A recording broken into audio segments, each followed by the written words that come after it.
everyone, and welcome to the Horse Racing Show. I'm Kenny Rice. This is episode 14. Those watching on YouTube, you probably noticed we are not in the confines of the studio. We're on location to where it's all happening the next 2 weeks at historic Churchill Downs leading up to the Kentucky Derby.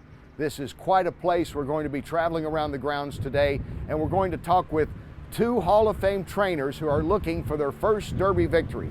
They both come in with good shots. Richard Mandella may have the favorite in Omaha Beach, coming off a win in the Arkansas Derby, and Bill Mott will have one to look at as well in Tacitus with the Wood Memorial win. Charlie Whittingham likes to tell this story. He was a Hall of Fame trainer. He told it to me and probably everybody else when he came to the Derby in 1986 with a long shot, even though he had the great Bill Shoemaker aboard named Ferdinand. And Charlie liked to talk about how he was on a plane and somebody asked him, what do you do? He said, I'm a horse trainer. He said, you ever won the Kentucky Derby? He said, no. He said, then you're no horse trainer. He loved to tell that story. And of course, in his 70s, he had his greatest Derby success, winning with Ferdinand that year and then coming back in 1989 and winning it again with Sunday Silence. But that's the thing. The focus is on the Kentucky Derby. It is the most prominent horse race in the world. It's the one that people know about. It's the one that 18 million or so will tune into NBC to watch because it is the Kentucky Derby. We've talked about that several times in previous episodes. And the whole point of all this is two of the great trainers are Bill Mott, who had Cigar among others, and Richard Mandella, who had Beholder just recently among others. They've had grass horses, they've had champions, they've won awards. But winning that Kentucky Derby is something that most everyone wants on their resume. It might be sort of like being an actor. You win the Golden Globe, you can win Emmys and everything else, but have you won the Oscar? Maybe it's something like that. And they will try to do that coming up soon. We'll talk to them just a little later on. Right now, it's time to bring, and we didn't have the couch to bring with us, so he'll now be standing up. Thomas Kenny, our researcher, joins us. Hello, Thomas. How you doing, Kenny? Good, good. Now we're standing here, and behind us are the Twin Spires. I don't know if there's a more iconic spot in sports. You can think of the Green Monster, the Fenway left field wall, the Green Monster at Fenway Park where the Red Sox play. The Amen Corner at the Masters at Augusta. Some of those places, certain ballparks, you kind of remember. But when you see the Twin Spires, even if you don't know anything about horse racing, you know the horse race takes place here. This place has been around for a while. Pretty long time, yeah. Twin Spires aren't actually part of the original construction of Churchill Downs. They were added about 20 years later in the 1890s. Wow. I did not know that. It's hard to think about Churchill Downs without the spires, isn't it? Yeah, it really is, because they've run the race over this same plot of ground since 1875, since the very first one. That's right. Wow. In front of about 10,000 people. You know, where we're standing, which is on the backside, Ben Chafin's with us, Scott Hall with us as always. There'll be roughly 9,000 people all the way around this backside. They line up along the rail here and they wait for the horses to come out. The people that work on the backside and their friends and family, they'll gather for like a quarter of a mile all down the track. It's quite a sight. What else do we learn about this track here? Well, going back to its original construction, there used to only be 6 barns in the backside of Churchill Downs.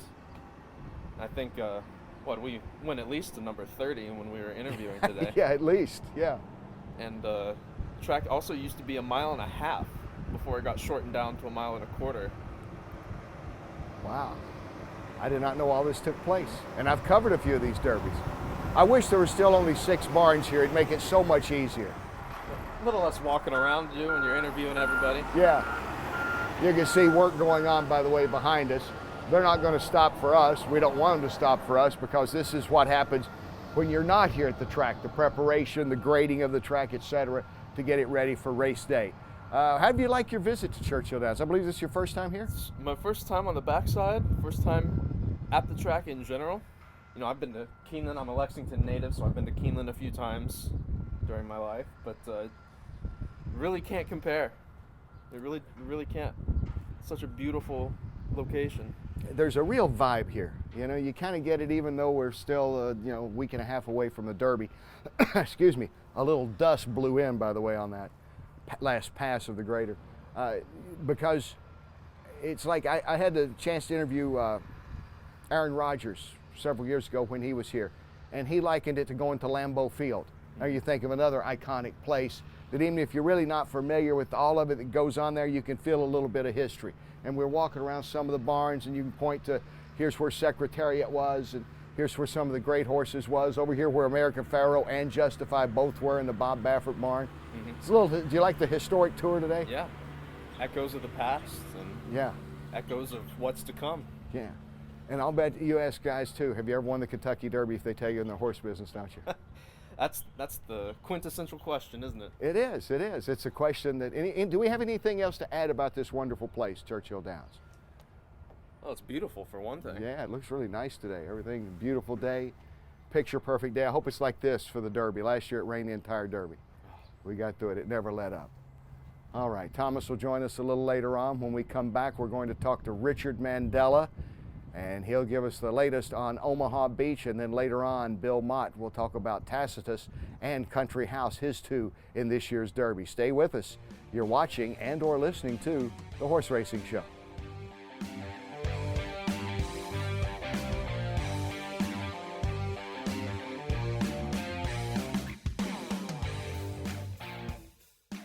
Welcome back to The Horse Racing Show. I'm talking with one of the great trainers, Hall of Famer Richard Mandella, who is back in the Derby for the first time in 15 years. He probably will have the favorite in Omaha Beach. Well, welcome back. It's nice to be here. What's it like being back here for the Derby? I know you've been back here for the Breeders' Cup. Yeah, it's nice. You know, when I ran my first couple of Derby horses, they warned me, if you don't do better than this, you're going to pay for it. And the last time I came, they said, you got 15 years and don't come back till you get a good one. And you do. So I brought a good one. See, that's it. Yeah. Now, you're known obviously for, Beholder and your grass horses and some of the great horses you've trained. I think people that are watching this are mostly horse racing fans, but Richard, we have a lot of people that are kind of casual fans, and most people always think Derby. It's all about the Derby, and we know in horse racing it's a lot about other things too. Yeah. I guess so people still ask you about the Derby. They ask me, but I don't have any good answers. I haven't been very successful at it. But racing's been good to me, as you say. But I just think I needed to grow up, and I think I'm there. I liked your line, you missed Derby class. What was that? Yeah, Billy and Mott and I were out having a few beers and ditched Derby class at school. We've paid for it all our life. How about that? You're in here, Mott's in here. You know, people are going to be asking you in the next week, boy, two of the greatest trainers, you haven't won the Derby. How many times are you going to hear that one? Yeah, we've heard it before. It doesn't matter. Well, what about Omaha Beach? When did you start thinking, yeah, this actually is a Derby contender? When did that kind of hit you with it? Well, you know, when Mr. Porter and Larry Jones picked him out at Keeneland and then asked me to go look at him, you looked at his pedigree, it kind of said to you, if he likes dirt, he could be that kind just on paper and physically looking at him. But, you know, we all go into yearling season that way. They're all Derby horses. Yeah. But as he trained with a lot of ability. Wasn't a show off, but if you asked him to do something, he'd respond. And then when I ran him the first few times on the turf, just thought that was a good way to get him started. He ran well, but he didn't blow the doors off, and I kind of expected that, and he didn't do it. He's a very kind-hearted, sweet horse, and I think it took him a couple races to make a man out of him. But he's the man now. Oh, he's been impressive. Now, is this the deal, Larry Jones, when he sent him to you, he was thinking grass horse to start with? Well, possibly grass horse. Everybody had it in their mind that he'd be a war front, yeah. That might be where he wants to go, but war front's just good at anything. Winning's winning, isn't it? That's right. You go out there and you beat two of Baffert's horses in the Rebel, and then come back in the Arkansas Derby, so you game winner and Improbable you knock off, and then suddenly you're a star again. It's a fickle business, isn't it? They love you now. Yeah. Well, Baffert, you see, he's kind of like some of those big prize fighters. They get rich and famous and get a little bit lazy, and then they drop their hands a little bit. Watch out. You got him with the right and the left.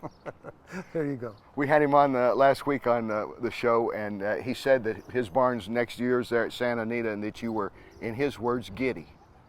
And I said, I've never seen Richard Mandella giddy. Well, last year, my wife and I were walking through his barn over to run a horse in the 5th race. And earlier that day, he had run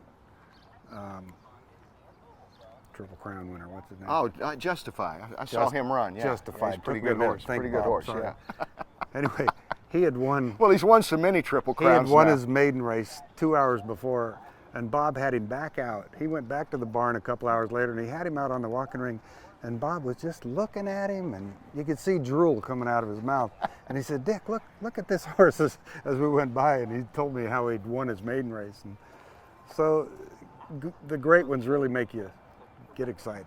Well, this specialty is Todd Pletcher's, as Wayne Lucas was. It's mostly focused on the 3-year-olds and trying for this Triple Crown. You've mostly focused, I guess, would be fair to say, grass horses. Horses have been imported. Obviously, some mares have done really well. Again, we go back to Beholder.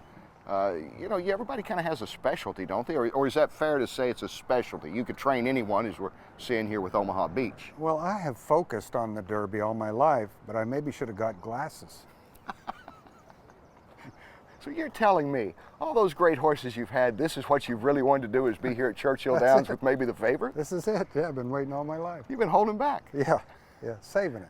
You know the old line. I talked about it earlier. Charlie Whittingham says he's on a plane, and I think he told all of us that before Ferdinand won. And the guy next to him says, what do you do? He says, I'm a horse trainer. He said, you ever won the Kentucky Derby? He said, no. He said, you're no horse trainer. You heard that one? That's probably it. That was Charlie's line forever. Yeah.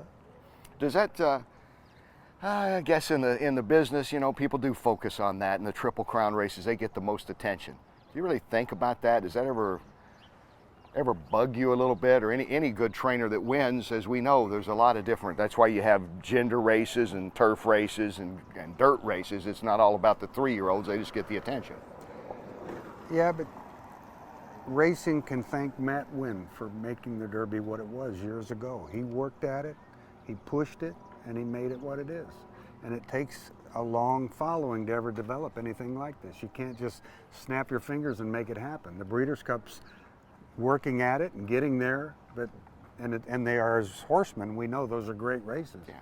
But the Derby has that magic, but we owe it to Matt Wynn.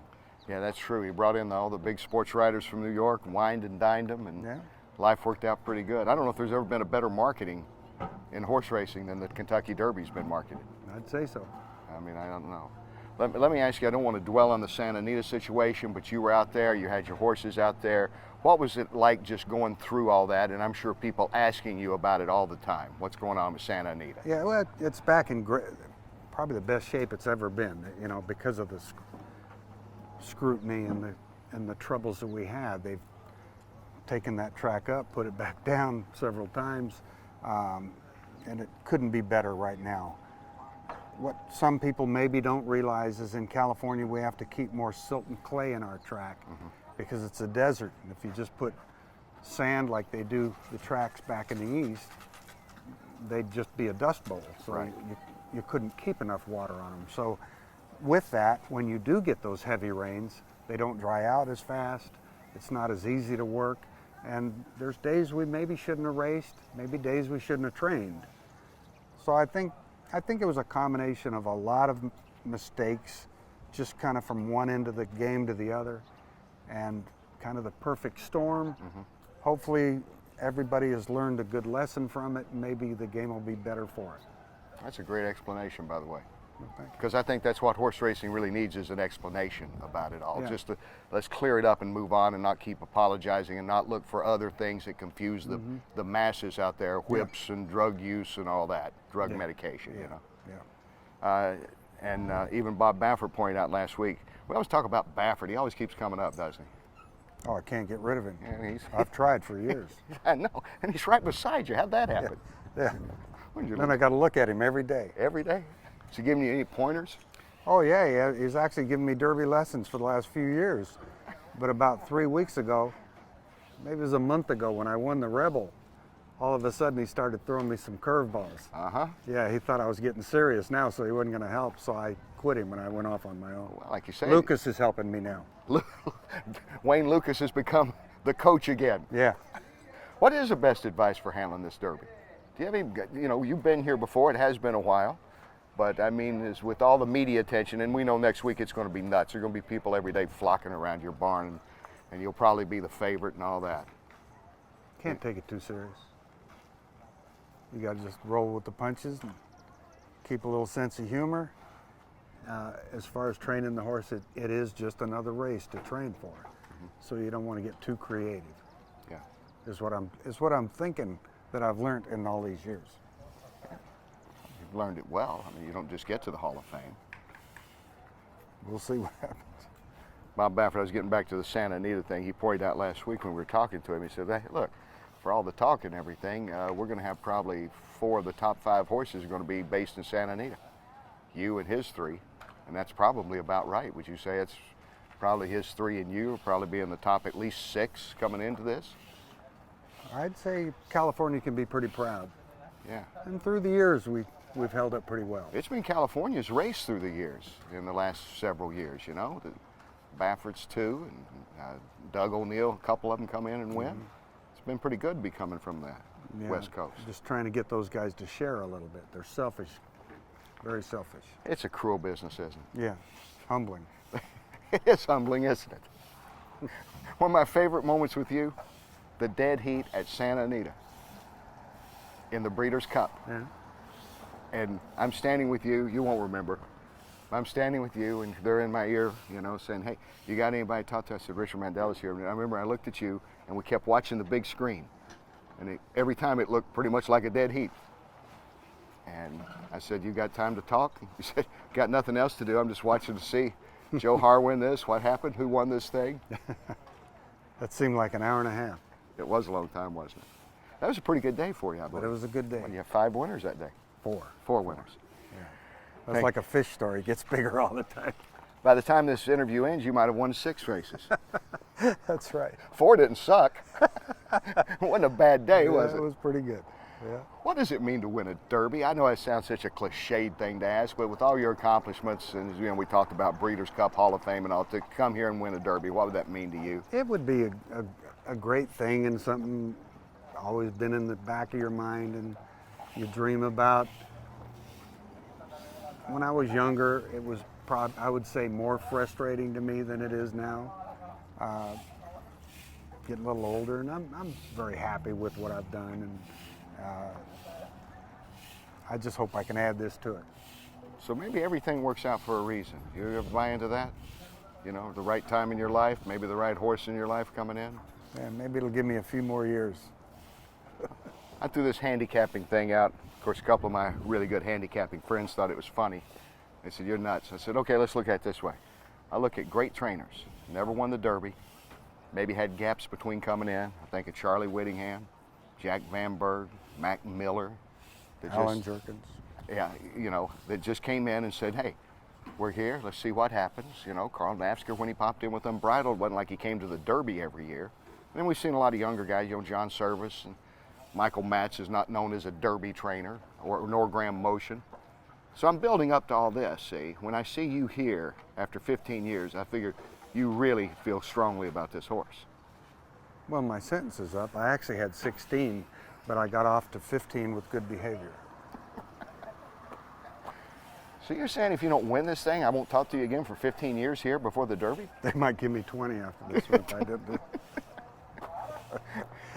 What's it going to be like, you think, when you walk over and you see 165,000 or so there and you do the walkover? I mean, even veteran guys, you know, even Lucas and Baffert's that's walked over have said, you know, there's still something about that moment when you see that and it really hits that this is real. It is exciting, yeah. It is exciting. I remember years ago I brought a horse here for Burt Bacharach, and he asked me, he said, "Dick, can I make the walk with you?"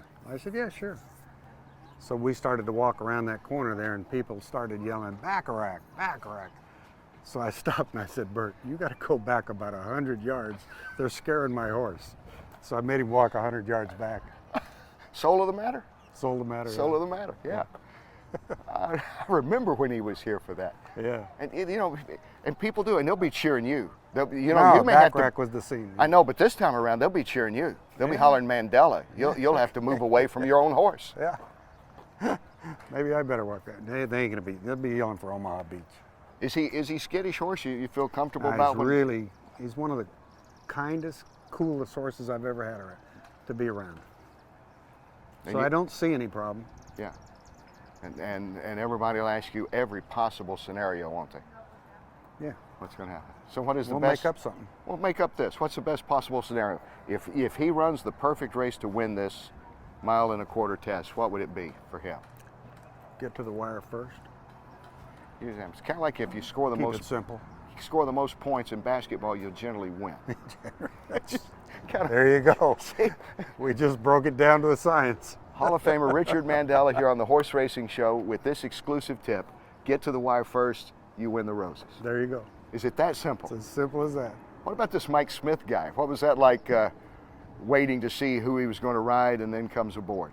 Well, I'm glad he's coming. He's learning. He's getting better all the time. They tell me he's in the Hall of Fame too. Yeah. Wow, how about that? Probably 3 times as old as he is. Yeah, he's coming in, and we've had Mike on the show. He's in incredible shape, and I know that was a big story. Roadster or Omaha Beach? Did you have a feeling it was going to be Omaha Beach? Because obviously he'd seen your horse up close and personal. He knew what he could do. Mm-hmm. I just waited and hoped he went with me, and it turned out fine. So that's all you can do. How much does a jockey mean in a race, especially like this? It's going to be a crowded field. I'm sure very important in a race like this. You know, very seldom do you get 20 horses together once a year. He's got the experience, so somebody asked me, what are you going to tell him? I said, I'm going to tell him nothing. I'm going to ask him what we should do. That's what I was going to say. What pearls of wisdom will be dispensed when they're over there in that None of mine are worth anything. Just get to the wire first. There, I give him that instruction. There you go. You like this time of day? Just us hanging out right now? This is it. Nobody's going to be coming around to Doesn't bother get you? any better than this. I know it'll be. What's it going to be next week when you have like 50 people around you with cameras every day? I might get the guitar out and play a little music for him. What's your favorite song? In case Mama, don't let your babies grow up to be cowboys. Willie Nelson. I never would have guessed that. I thought you were going to tell me a back-rack classic like, San Jose Yeah. or something. All of Bert's. You can't miss with Bert's. It's amazing when you go to one of his concerts, one after another, music I grew up on, just amazing. Did he like hum a song or two when you're walking over that day, or when you're in the paddock with Solo Man? I was always humming and kind of you were? singing a little bit when he was, just acting kind of innocent, just hoping he'd try to, hoping he would discover me. Now, you and Dionne Warwick, that'd been a classic duet, wouldn't it? Yeah. Oh yeah, we could have got together. It would have worked out fine. I could have sung the high parts.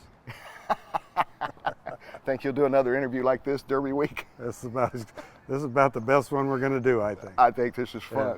We're going to get nervous after this. Yeah, do you ever get nervous? Oh, I Real have nervous. moments. I have moments. Because you're the duck, under the water, paddling away on top, smooth as silk.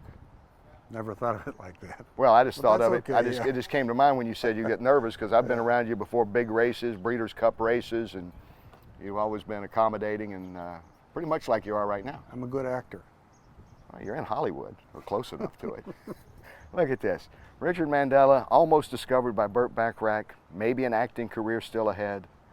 He may play his guitar, play it on the walkover. You realize what great TV that'd be? Yeah. Mama, don't let your babies grow up to be cowboys. Richard, all the best to you. All right, see you later. Thanks so much. Hall of Famer Richard Mandella, who will likely have the Derby favorite next week in Omaha Beach. Stay with us. More of the Horse Racing Show coming up.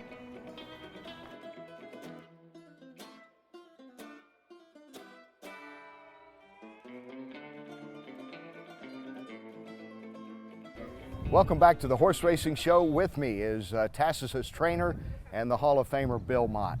Mr. Derby now. Yeah, they didn't call me that in the past. This is back-to-back years. Right, yeah. Well, I think we've had 6 or 7 horses in the Derby, and we haven't gotten to the winner's circle yet, but we're here again this year to try once more, and if it doesn't happen this year, we'll try to be back next year. What's funny about this, and talking with Richard Mandella, and over the years talking with guys like, as you know well, Jack Van Berg and Charlie Whittingham and some of these other great trainers, and they all talk about how it's such the diverse business. Some people specialize in certain horses, You had one of the great horses of all time in Cigar. Right. But people, I guess, still want to know about that Derby, don't they? Yeah, I mean, the first thing anybody will ask you if you meet them in the airport and they say, what do? You know, well, I'm a horse trainer. Oh, they say, have you ever won the Derby? You know what I mean? Well, no, we've run in it, but we haven't won it. So that's the race that's the most recognizable probably around the world, probably not only in the United States or North America, but internationally. I think everybody knows about the Kentucky Derby, and even the casual fan or people that aren't even fans know about the Kentucky Derby. I imagine this has got to be one of the toughest ones to get ready for as well, because you're going to have them, you know, carrying the weight, coming over here and seeing 160,000 or some people that they're not used to, and anywhere from 18 to 19 trying to beat you. They'll never run the field like that again. So from a handicapping standpoint, it's tough. I imagine it's even tougher from a training standpoint. Yeah, well, it's very challenging, I think, for the handicappers, but I think that's what makes the race so interesting, is that, you know, you can have a horse in the race and he can be a little bit of a sleeper in there, and as far as from a handicapper standpoint, they can get 20 to 1 on a very good horse sometimes. So, you know, people like to bet on the race. I think it's very good from that perspective, and it's a very challenging race from the viewpoint of a trainer, mainly just to get the horse to begin with, to be lucky enough to have a horse that's durable enough, you know, to go through the grind, what it takes to either start as a 2-year-old and make it through the 3-year-old preps and still be here in good order on Derby Day is a challenge in itself, much less having a horse that's probably talented enough to, you know, be a potential winner of the Kentucky Derby. Tacitus comes out of the Wood Memorial, looked good in that race. Was there a time along the way, Bill, where you said this could be the next Derby horse for me? You know, I think we started thinking about that, you know, last fall. We ran him the first time, and he ran a very good fourth the first time we ran him. It was a real hot maiden race in New York, and, you know, all the speed figures came back good, and he showed some gameness and actually showed a little early speed in that race, which we were glad to see. And then came back and broke his maiden in the next race. And from that point on, we gave him a little time in between, just to freshen up and grow and fill out a little bit. But I think at that point we were thinking, well, we've got a horse that is good enough to qualify for some of these Derby preps, and, you know, we'll give him the time, get him cranked up and ready to run, and you know, see if we can earn enough points to get in the Derby. And right now he sits on the top of the list as far as Derby points goes. One of the favorite things about the Derby, probably like that for the World Series or the Super Bowl too, is all the stats that are brought out and all the stats that are going to be thrown at you next week when we have, you know, about a couple, 3 dozen people around you every day, and they're going to say 2003 Funny Side came out of the wood, and that's been it for Derby. Yeah. The wood's not the way to go to the Derby. Right. Well, you know, they've said that about a lot of races, and I'm sure some people would say, well, the Tampa Bay Derby is probably not the ideal prep, but I believe there has actually, since they've said that, there's been a Derby winner that's come through Tampa. And sometimes the stats are fair, and sometimes they're a little unfair. I guess it just depends on, you know, how you portray them, and they can make a trainer look very average, or they can make them look very good, depending on which ones they bring to light. But the record is the record, and I guess a lot of people will look at that and make their decisions based on that. See, I always look at it this way. It's like all of them say that can't be done until it's done. They go, oh yeah, of course. Kind of like, remember at one time where they'd go through that pedigree, and if you didn't have that number on that pedigree, the dosage, you could not win it. And then suddenly, if you won it, the dosage index started moving. Right. I believe Secretariat changed that a little bit, or so. Seattle Slew, one of them, and then they moved the dosage. They changed the dosage to fit the situation, and you know, and of course I was last year we had Justify that won the Derby, won the Triple Crown, and he had not run as a 2-year-old, and I was probably the first one to say, well, he never had a race as a 2-year-old. Yeah. And it's very unlikely that he could win the Kentucky Derby not having a race as a 2-year-old. Right. People always felt that a horse had to have that foundation and that bottom in him as a 2-year-old. And you know, he certainly overcame the naysayers and got rid of that. But it had been probably 100 years since a horse had won the Derby that had not won or run as a 2-year-old.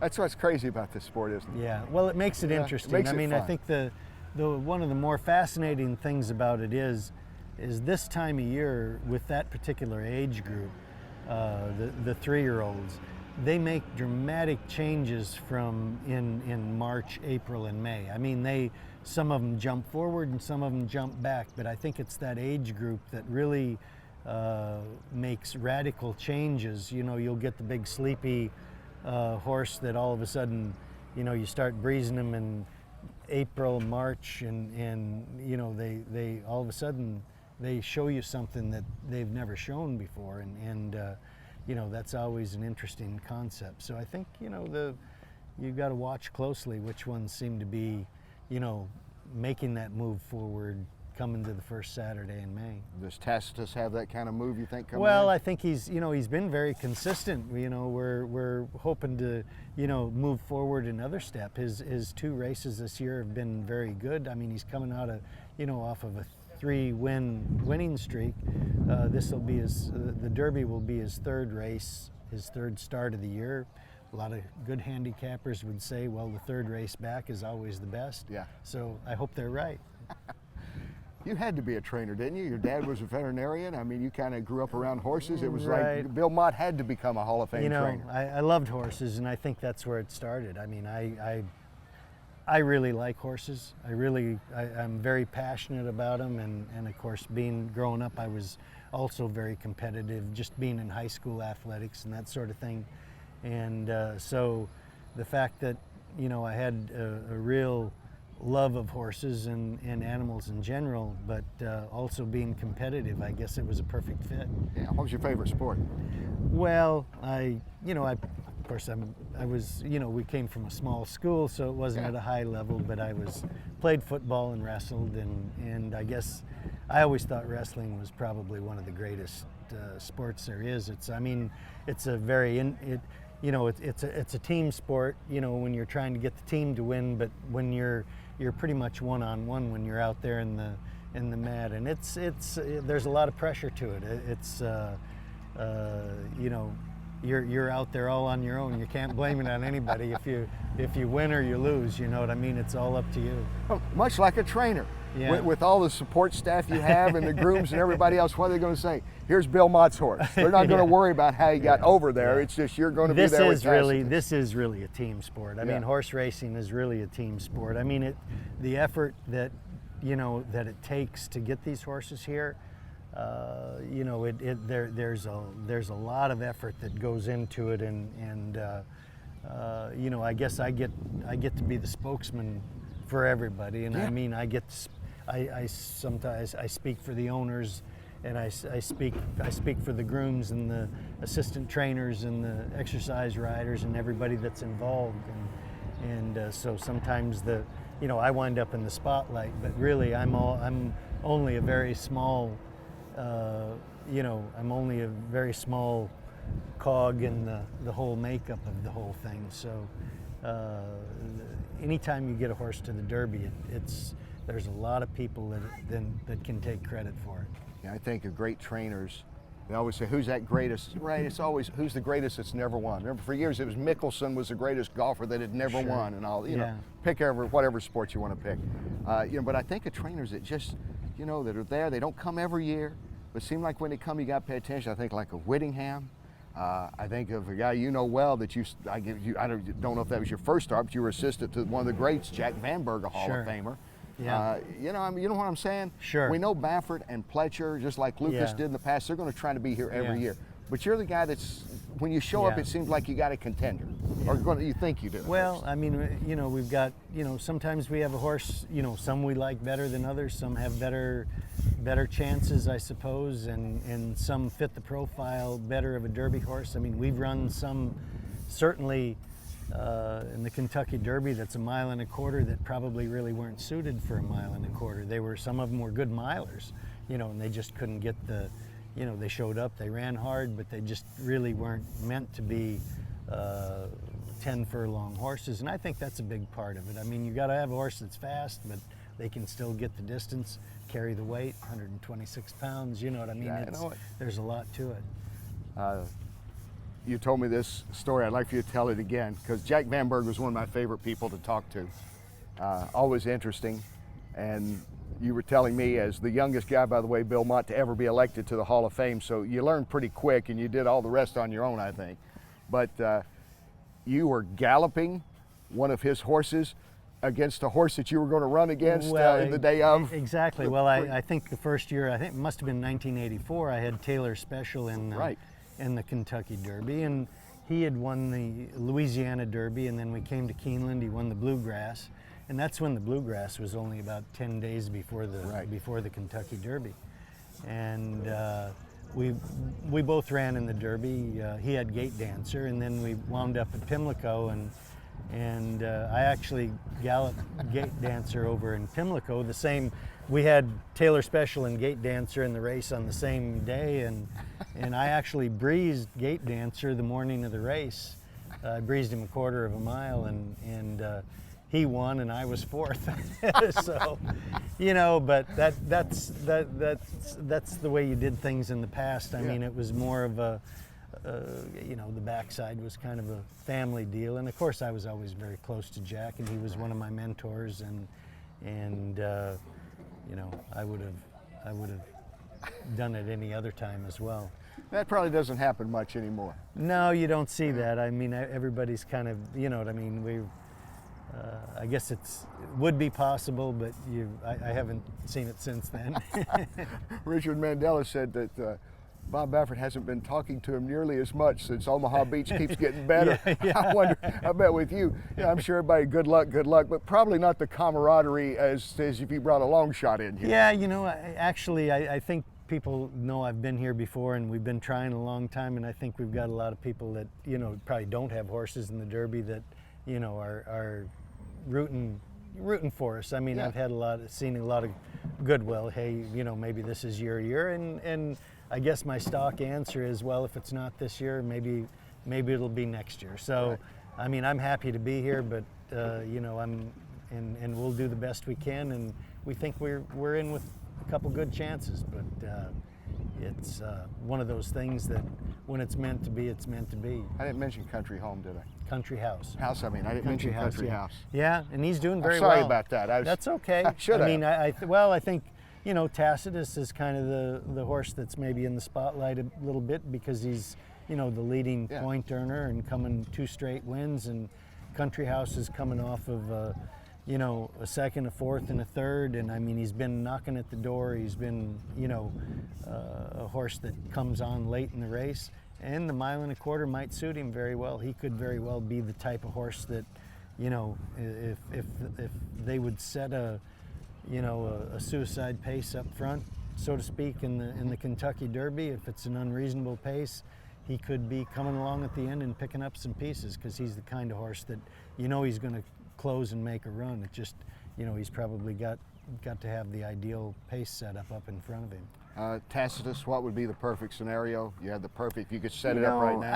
I don't think it would necessarily have to, you know, be set up in any perfect way, because he seems to be a little more tractable, a little more versatile. You know, he's not what you'd call a speed horse, but I think if they had a real slow pace, he'd probably be up a little closer. I don't anticipate a slow pace in the Derby, but, you know, he's kind of one of those stalker type, mid-pack type horses, and I think that's, you know, all that is decided when they open the starting gates. I mean, because you've got 20 horses where your post is, everybody's going to try to get, you know, the closest position they can get without using their horse too much, and also working their way in to get around the first turn without being hung 5 or 6 wide. I think that's, so, you know, that's the main thing in the beginning of the race. I think people are going to be conscious about just, you know, fighting for that position, tactical position, but yet not get hung up too wide at the same time. And even though You got 2 in this. I'll bet somebody asked you about Cigar somewhere along the way in the next Well, 2 we weeks. get references to Cigar all the time, and you know what I mean. I guess it's been a very good thing for me because he's, you know, my name is attached to him, and his name is attached to me, in Yeah, a that's sense. right. You know, having had such a wonderful career with him, and you know, I owe a lot to him for that, I suppose. Bill, I really appreciate your time. Okay, all right. Thank you very much. All right. Hall of Fame trainer Bill Mott with 2 in this year's Kentucky Derby, Tacitus and Country House. See, I did know the name. There you go. Okay. Thanks, Bill. Back Okay. with more of the racing show right after this.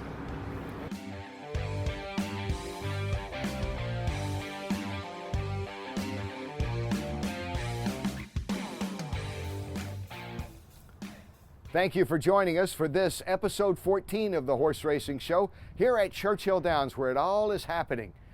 Glad to have with us 2 special guests, Hall of Fame trainers Richard Mandella and Bill Mott. And maybe this is the year they'll win the Derby. If it's not, people will ask, as you heard them say, well, you think you'll win it next year? When will you be back to the Derby? It does all center around the Derby at this historic place, Churchill Downs, since 1875. The great American race has been here. But they also say about Daytona 500, don't they, Thomas? That's the great, he knows all about cars. Okay, the great American race for 4-legged people, animals. You know, it's the Kentucky Derby. We thank our guests again. It's been a lot of fun to be here. Thanks for Churchill Downs for their accommodations. That's why it works so well here, is they are accommodating. They understand that media is what drives the sport to make it appeal to the masses that this big race does. We'll talk to you again next week. Thank you again for tuning us in on the Horse Racing Show.